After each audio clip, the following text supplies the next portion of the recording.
Maintaining distance is a very important skill for the pupil to learn because it is the starting point of understanding distance, which will allow them to learn how to break the distance on their opponent, which is where all hits come from. The main issue with maintaining distance in the lesson is that it is the coach who is leading, which allows potential for the pupil to make a mistake.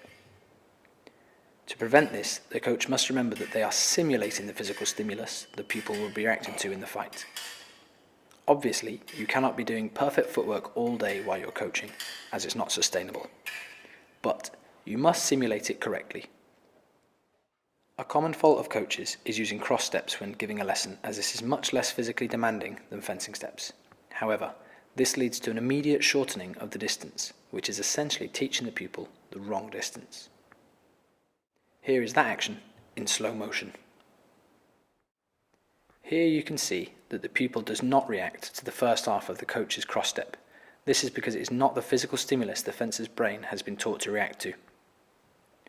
A fencer is reacting to the front foot advancing, while subconsciously monitoring the body weight distribution on the off chance that the back foot is the prime mover.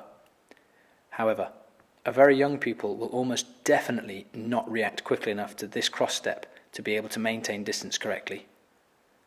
As you can see here, the pupil and coach are far too close together, and in a fight the pupil will have been hit already.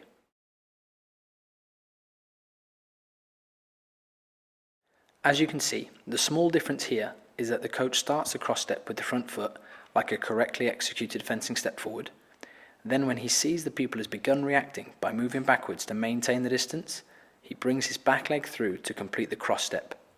This allows the pupil to correctly maintain distance and for the coach to minimize his physical workload so he can continue to coach to a high level all day.